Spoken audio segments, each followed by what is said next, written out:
Konnichiwa minasang, in today's video puntahan po natin yung mga kasamahan ko na nasa kabilang room. Kasi ngayong araw, flight na nila papunta sa ibang bansa. Tingnan natin, suriin natin kung ano po yung ginagawa nila ngayon.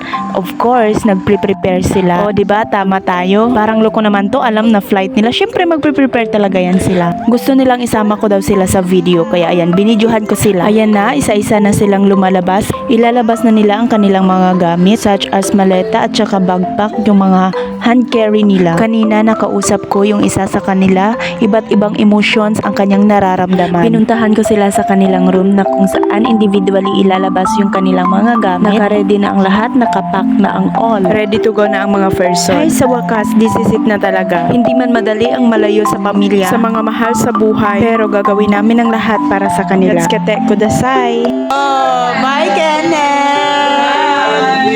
Hindi yan kasali, tumulong lang talaga yan siya. Ganyan talaga kabait si Mama Maria. Bye! Ingat kayo ha! Ingat kayo! Jonah! Gambagan din! My baby Roslyn!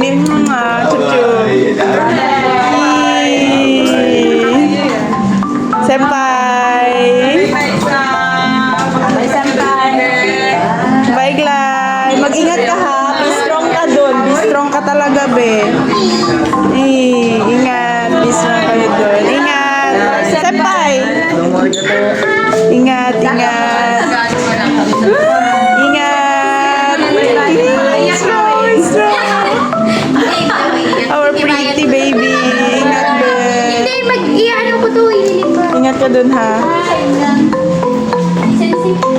Hi! Ingat ha! Ingat! Mayor!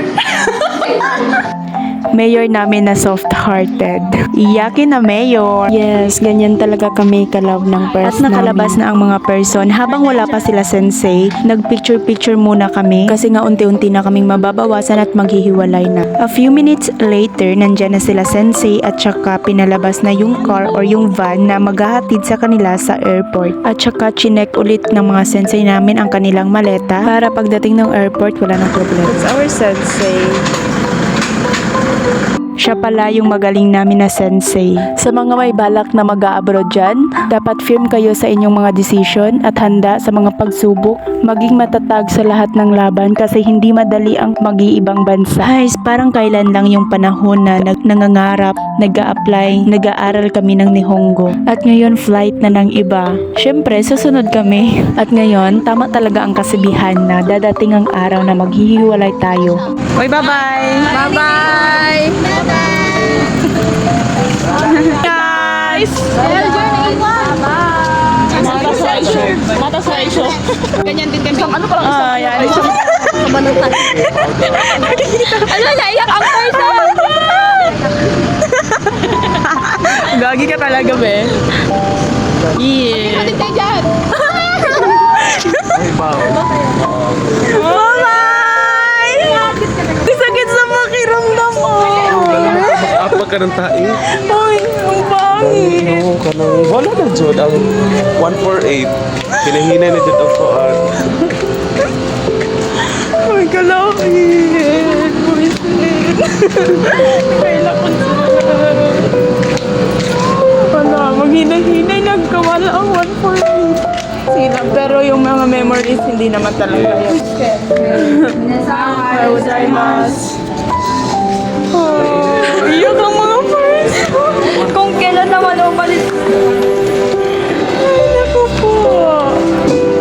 Iba't ibang ugali ang pinapakita kasi nga nagpapakatotoo lamang sila sa kanilang sarili. Kakulitan, kalungkutan, asaran, tawanan, ang daming namimiss ko sa kanila. But the best bonding talaga namin na hindi ko malilimutan ang pagluluto at pagkain. Ayan na si Pres, umiiyak na naman kasi wala na yung mga kasama namin. Pag-check or pagtingin ko sa room sa mga umalis kanina, very good kasi malinis na iniwan ang room. Ang masasabi ko lang, kyats katet kudasai minasang gambate ne. Thank you for watching.